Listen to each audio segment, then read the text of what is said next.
Hai, welcome to my YouTube channel. Apa kabar guys? Semoga selalu baik-baik saja dan selalu bahagia ya.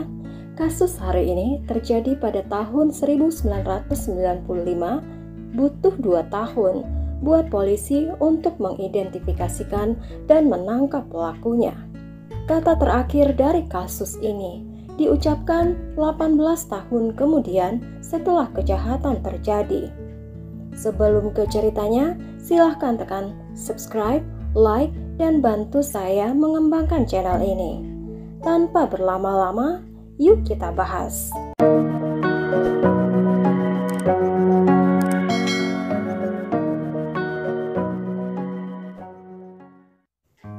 Kisah dramatis ini terjadi di Monroe County, Georgia, tahun 1995.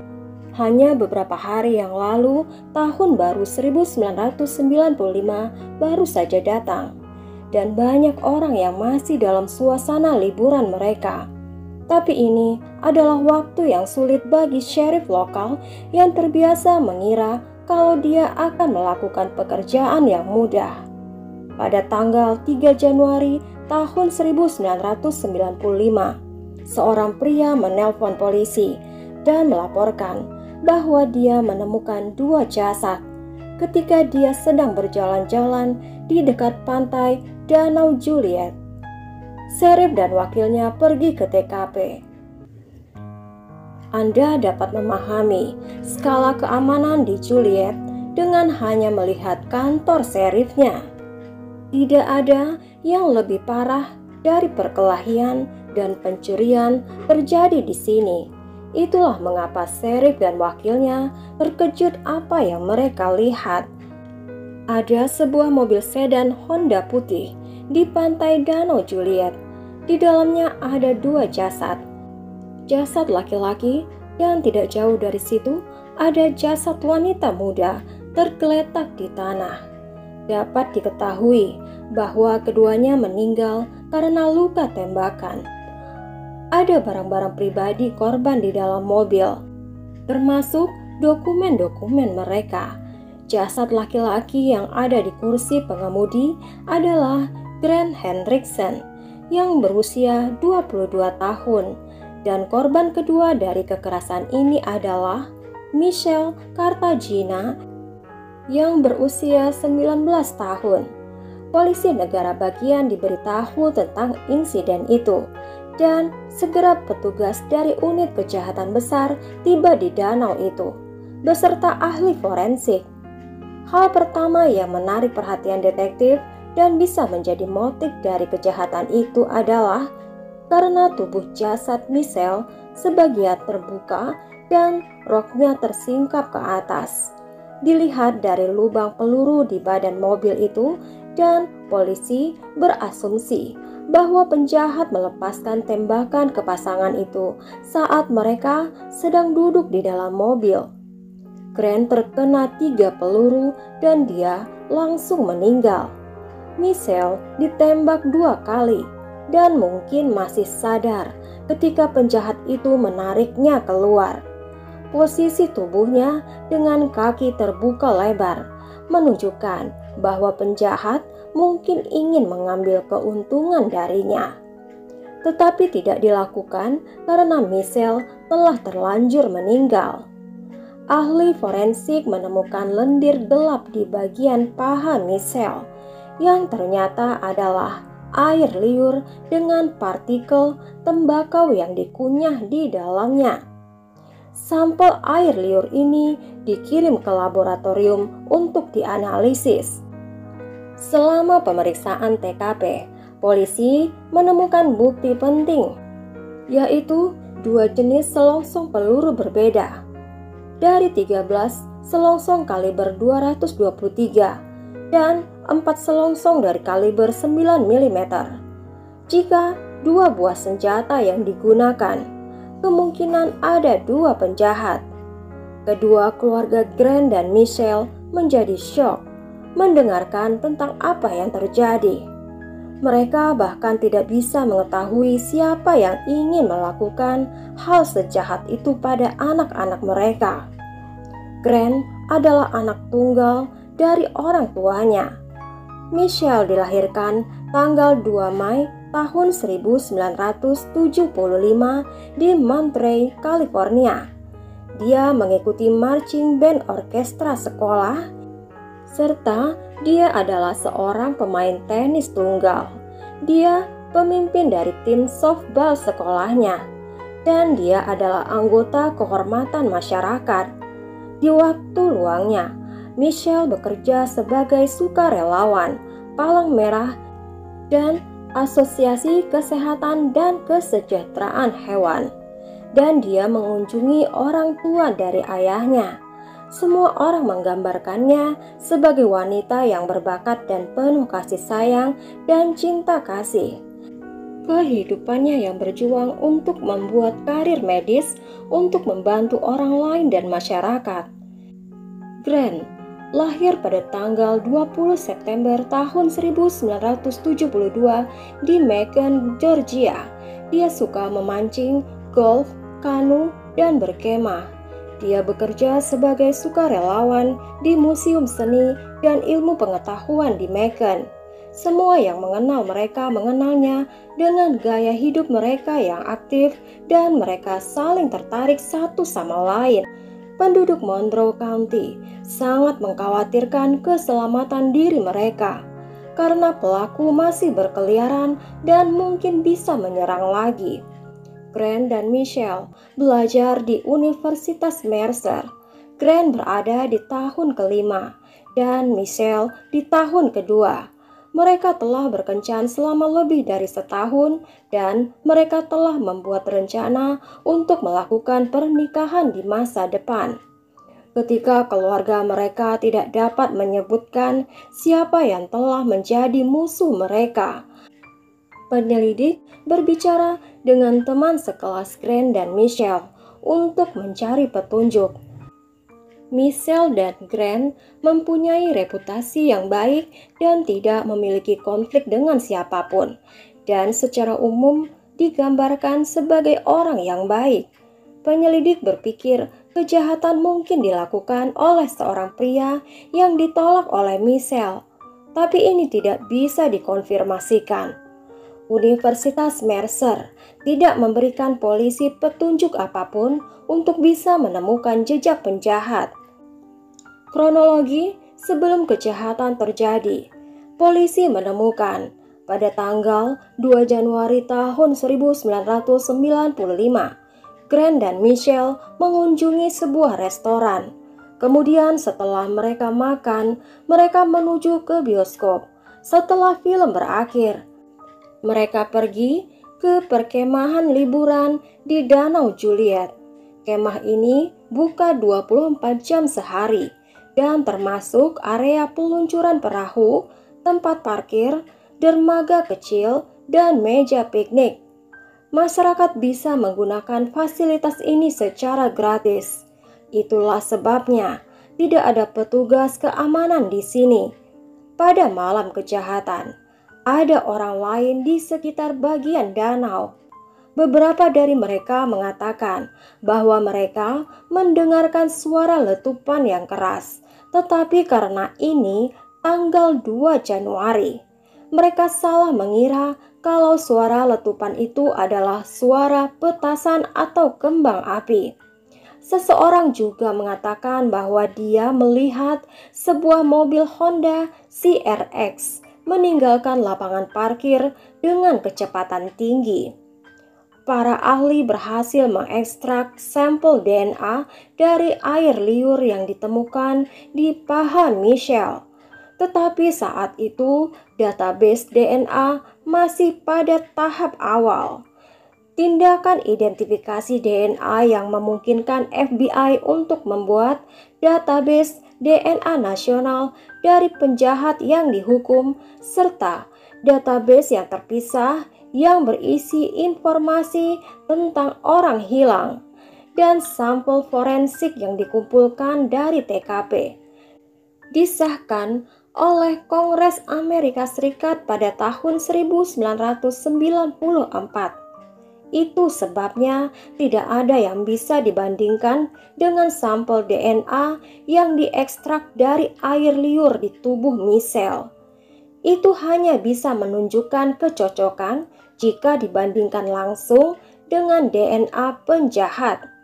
Sampel DNA yang dikumpulkan dari restoran dan bioskop yang sudah dikunjungi oleh Grant dan Michelle sebelumnya, sebelum kematian mereka, tidak memberikan hasil apapun. Mereka tidak memiliki konflik dari kedua tempat itu. Pasangan ini tidak menggunakan zat-zat ilegal dan mereka tidak punya konflik dengan siapapun. Faktanya bahwa penjahat itu tidak mengambil uang dan barang berharga dari mobil korban. Senjata yang digunakan untuk kejahatan kemungkinan besar adalah senapan AR-15 dan pistol Ruger. Polisi menanyai lebih dari 100 orang dan beberapa lusin calon tersangka. Mereka dikesampingkan setelah mereka secara sukarela memberikan sampel DNA mereka. Penyelidikan ini menemukan jalan buntu. Lebih dari 1,5 tahun setelah kejahatan itu terjadi, pada musim gugur tahun 1996, agen Randy Upton dari Biro Investigasi Georgia, dia mengambil alih penyelidikan. Dia memutuskan mengubah pendekatan dan mulai mencari bukan dari penjahat itu sendiri, tetapi dia mencari senjatanya. Senjata yang digunakan selama penyerangan terhadap Grant dan Michelle. Agen Randy pergi ke toko senjata terbesar di Macon dan dia meminta daftar orang-orang yang pernah membeli senapan AR-15 pada periode 1985 hingga 1995. Sekarang, agen Randy memiliki daftar 108 orang nama. Agen Randy mulai menelpon orang-orang dalam daftar itu. Agen Randy mengatakan kepada mereka bahwa mereka akan sangat membantu penyelidikan jika mereka membiarkan senjata mereka diperiksa dan diambil sampel DNA mereka untuk dianalisis. Sebagian orang yang ditelepon Randy setuju untuk bekerja sama. Daftar calon tersangka secara bertahap menjadi menyusut setelah para ahli melakukan tes kepada mereka. Pada tanggal 27 November tahun 1996, agen Randy menelpon Andrew Cook yang berusia 22 tahun. Agen Randy meminta izin kepada Andrew untuk memeriksa senapannya. Andrew menjawab kalau itu tidak mungkin karena dia sudah menjual senpinya itu. Pada bulan April tahun 1994, yaitu 8 bulan setelah kematian Grant dan Michelle. Tetapi menurut data dari toko senjata, Andrew tidak dapat menjual senapannya pada bulan April 1994 karena Andrew baru saja membelinya pada bulan Agustus tahun 1994 di tahun yang sama. Agen Randy menyadari kalau Andrew sudah berbohong. Ketika Randy meminta Andrew untuk memberikan sampel DNA-nya, Andrew berkata bahwa dia perlu bicara dulu dengan ayahnya yang merupakan agen FBI sebelum memberikan sampel DNA-nya. Dan setelah itu Andrew menutup teleponnya. Agen Randy segera menyadari kalau Andrew mungkin adalah orang yang dia cari. Pada bulan Mei tahun 1995, Andrew menggadaikan senapannya di salah satu toko senjata. Polisi juga menemukan bahwa pada bulan Desember 1993, teman Andrew sudah membelikannya sebuah pistol Ruger karena Andrew masih terlalu muda saat itu untuk bisa membeli senjata. Dia membuang pistol itu dengan menjualnya ke salah satu temannya pada bulan Juli tahun 1995, tepat setelah dia menggadaikan senapannya. Semua tindakan Andrew di atas dilakukan dalam waktu 6 bulan setelah kematian Grant dan Michelle. Andrew menyingkirkan senapan dan pistol yang hampir tidak hanya sebuah kebetulan. Semakin banyak polisi mengetahui tentang Andrew, semakin mereka yakin bahwa mereka bergerak ke arah yang benar. Karena ternyata segera setelah kematian Grant dan Michelle, Andrew tidak hanya menyingkirkan senjatanya, dia juga menyingkirkan mobilnya, yaitu sebuah mobil Honda 1987 CRX. Mobil ini seperti yang dideskripsikan, terlihat di dekat TKP. Andrew bekerja di pabrik popok, dan agen Randy memutuskan untuk mendatangi pabrik itu. Andrew tidak sedang bekerja saat itu, tetapi agen Randy berbicara dengan rekan Andrew. Menurut temannya, bahwa Andrew mengatakan padanya bahwa dia sudah menembak seseorang dengan senapan. Rekannya ini tidak percaya cerita itu dan bertanya kepada Andrew kenapa dia melakukannya. Andrew menjawab kalau dia mau lihat apakah dia bisa melakukan sesuatu seperti ini, dan Andrew lolos begitu saja. Rekan Henry juga mengatakan kalau si Andrew ini sangat sering mengunyah tembakau. Temannya yang lain juga bersaksi bahwa Andrew mengatakan padanya pada akhir November 1996 bahwa Andrew harus meninggalkan kota itu karena cuaca sudah semakin panas.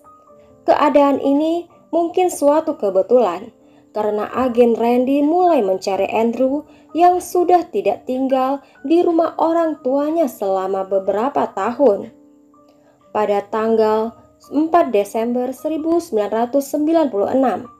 agen Randy menelpon ayah Andrew dan mengatur pertemuan dengan John Cook. Dia memang seorang agen FBI dengan masa kerja 29 tahun. Agen Randy menjelaskan kepada John bahwa dia sedang menyelidiki kejahatan yang dilakukan di Danau Juliet. Inilah mengapa dia ingin berbicara dengan Andrew, tetapi dia tidak bisa menemukannya.